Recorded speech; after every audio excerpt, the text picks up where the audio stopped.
J'interviens aujourd'hui pour parler un petit peu du ressenti de la communauté haïtienne dans l'espace d'accueil que constitue notre espace francophone, caraïbéen avant tout. La question que j'ai retenue, c'est comment cette communauté haïtienne que je représente ce soir ressent-elle, avec ses ressortissants, la solidarité dans un même espace géographique. Mais pour comprendre la réponse que nous donnons à cette question, il faut d'abord comprendre l'état d'esprit général de cette communauté. Pour qualifier l'immigration haïtienne et pour bien la comprendre, il faut d'abord voir qu'il s'agit d'une immigration de désespoir absolu. Pour revendiquer des droits fondamentaux d'existence, pour fuir les misères les plus noires. Cette immigration, malheureusement, se heurte trop souvent à des mesures discriminatoires particulières, frôlant parfois des préjugés inavouables. Pour nous, l'équilibre de la Caraïbe passe d'abord par la solidarité de tous les Caraïbéens vis-à-vis d'Haïti, de sa reconstruction. Il s'agit de la survie même de la région Caraïbe, de l'autonomie de cette région. Et si nous n'arrivons pas à renforcer et à appuyer les couches les plus défavorisées de notre zone, nous avons de très, très graves problèmes. Merci.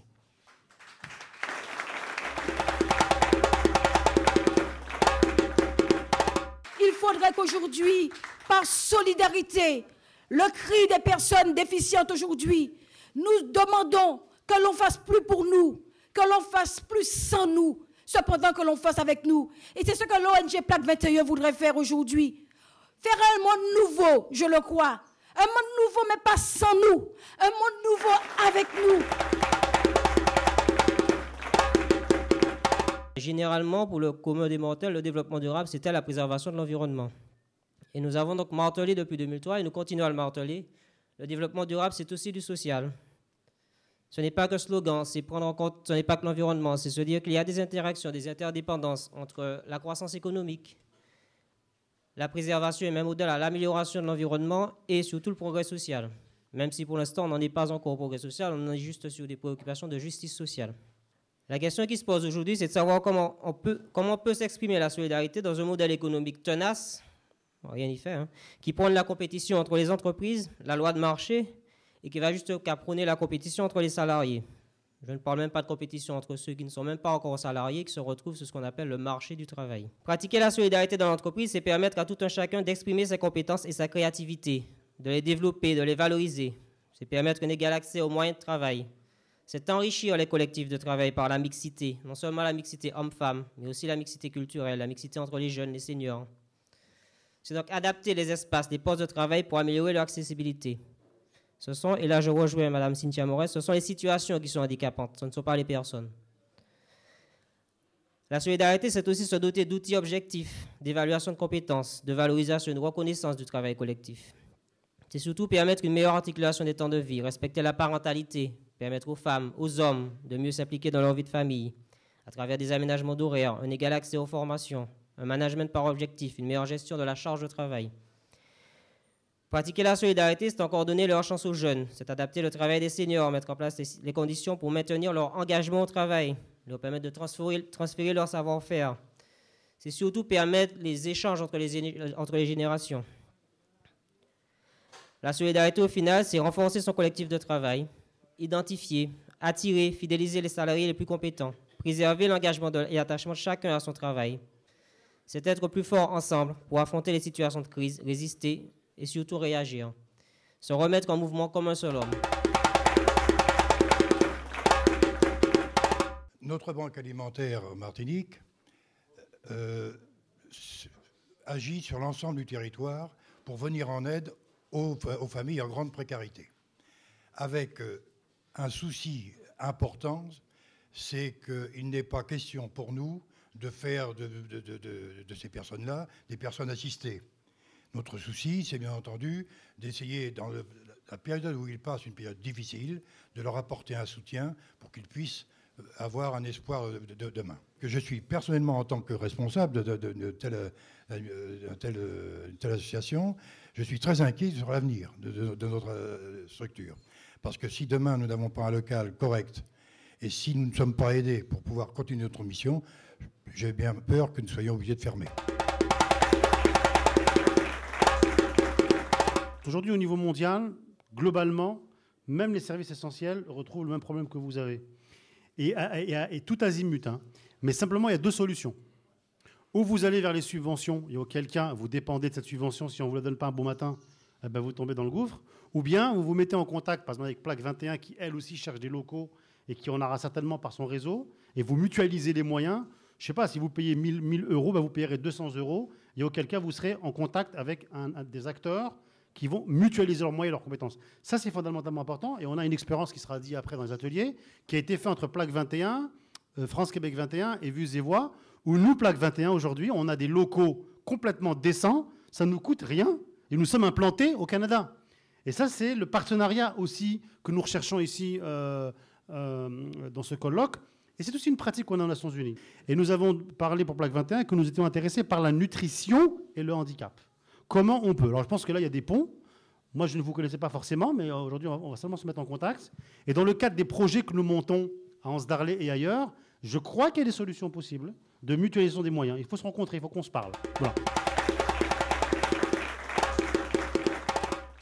Donc, j'aimerais savoir si, aujourd'hui, au niveau des handicapés, que ce soit visuel, moteur, tout ce que vous avez pu citer, est-ce que pour la nouvelle génération qui arrive et qui est dans votre cas, est-ce qu'il y a des mesures qui sont prises en charge au niveau de la solidarité, vraiment, c'est-à-dire dans les écoles, dans les sports?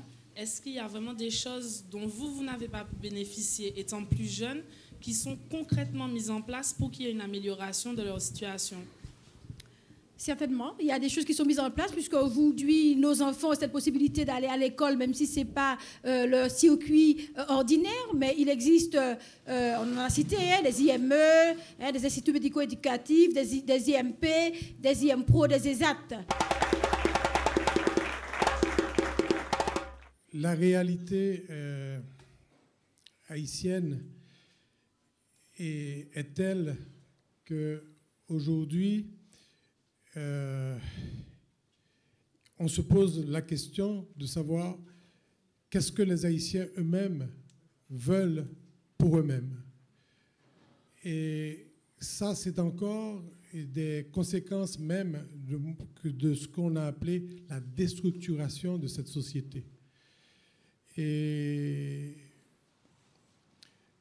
il faut impérativement qu'aujourd'hui, dans la manière de manifester la solidarité à Haïti, qu'il y ait ce que nous appelons, nous, un transfert de savoir, un transfert de technologie pour qu'ils puissent se reprendre en main.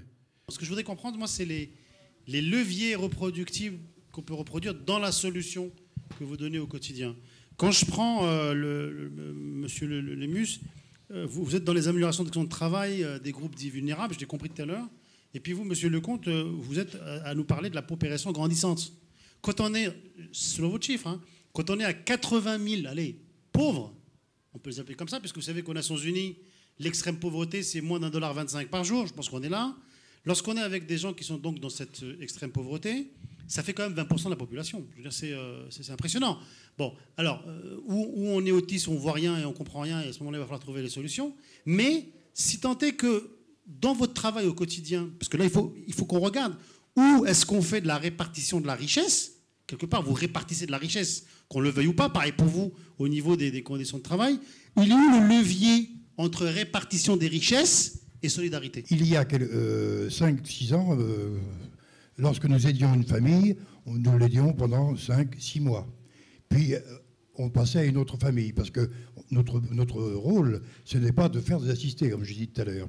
Actuellement, compte tenu de la crise qui existe, nous n'aidons plus pendant 5-6 mois, nous aidons pendant 1 an, sinon plus.